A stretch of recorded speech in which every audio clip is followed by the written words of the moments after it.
Selamat siang Pak, perkenalkan saya Dian Paramida Tamba dari kelas 12-3 akan mempresentasikan tugas saya yaitu tugas sejarah yang berjudulkan Indonesia menuju NKRI. Selamat menyaksikan. Perundingan Linggarjati 10 November 1946.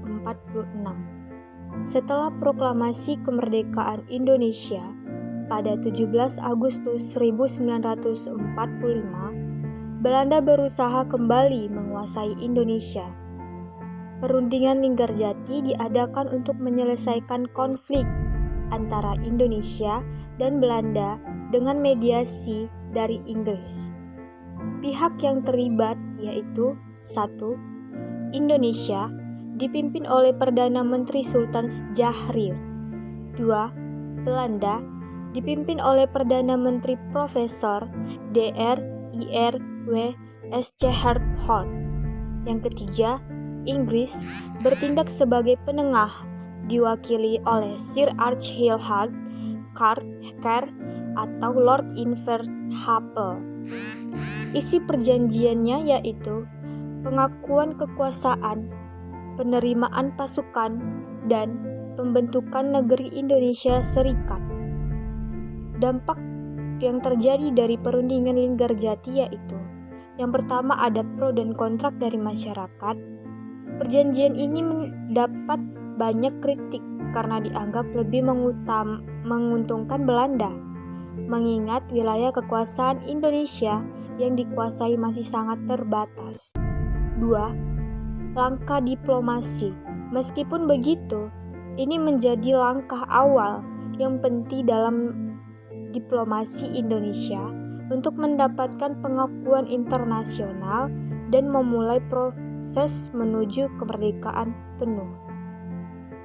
Lanjut pada agresi militer Belanda 1 dan perjanjian Renville tahun 1947 sampai 1948. Agresi militer Belanda 1 terjadi pada Juli 1947, melanggar perjanjian Linggarjati.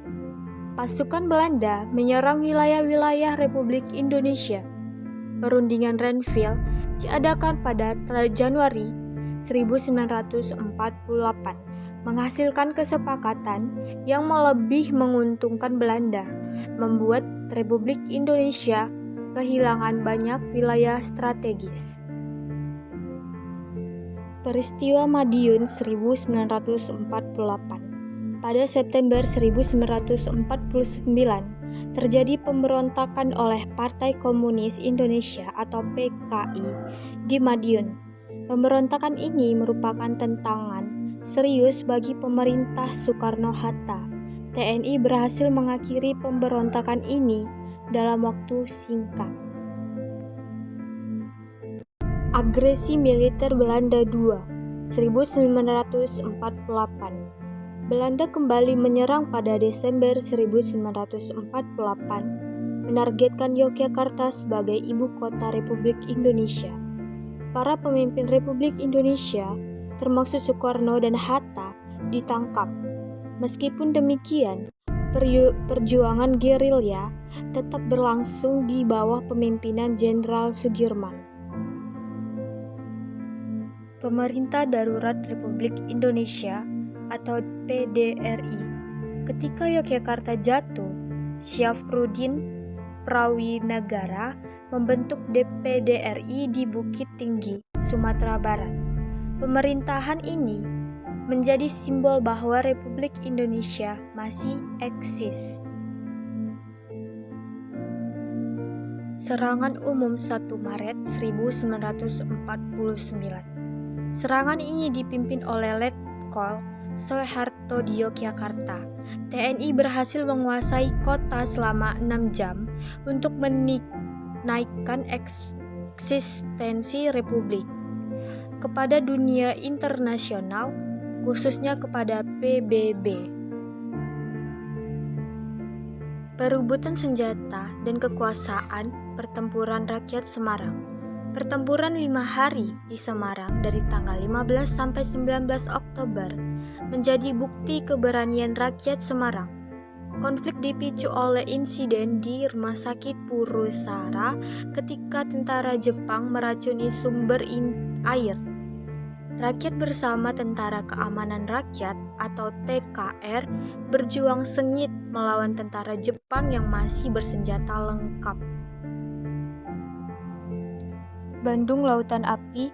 Peristiwa ini terjadi pada 23 Maret 1946 ketika rakyat Bandung dipimpin TKR dan Laskar Pejuang memutuskan membuburkan kota agar tidak dimanfaatkan oleh pasukan Sekutu dan Nica. Peristiwa ini terjadi ketika rakyat Bandung membumi hanguskan kota mereka untuk mencegah pasukan Sekutu dan Belanda menguasai wilayah strategis tersebut.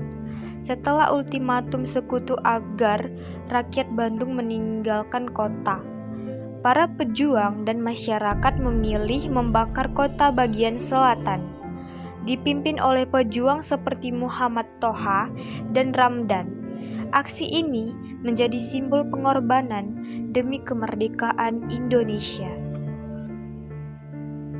Pertempuran Ambarawa, Magelang. Setelah proklamasi kemerdekaan, pasukan Sekutu atau Inggris datang ke Indonesia dengan dalil melucuti tentara Jepang dan membebaskan tawanan perang.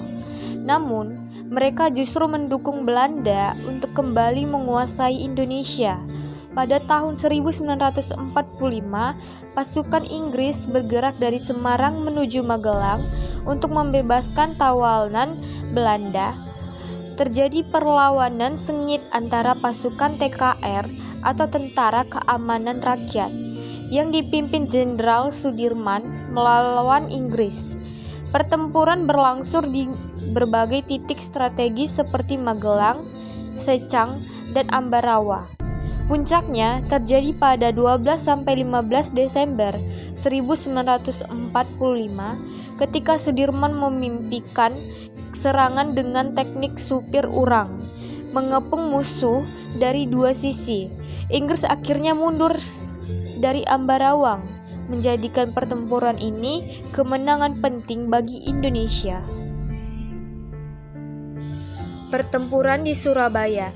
Pertempuran ini dipicu oleh ketegangan antara rakyat Surabaya dan pasukan Sekutu yang datang bersama Nica dari Belanda.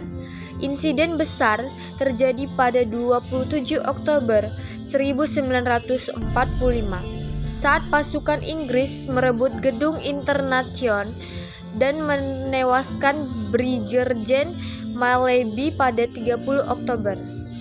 Setelah itu, Inggris mengeluarkan ultimatum pada 9 November 1945 agar rakyat Surabaya menyerah dan menyerahkan senjata.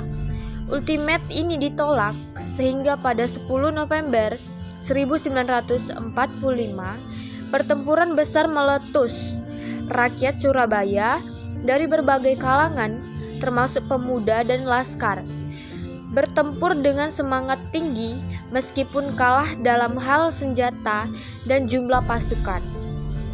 Tokoh seperti Bung Tomo membakar semangat rakyat melalui siaran radio yang legendaris meskipun akhirnya Surabaya jatuh. Pertempuran ini menunjukkan tekad kuat bangsa Indonesia dalam mempertahankan kemerdekaannya. Sekian dari tugas presentasi sejarah saya. Terima kasih.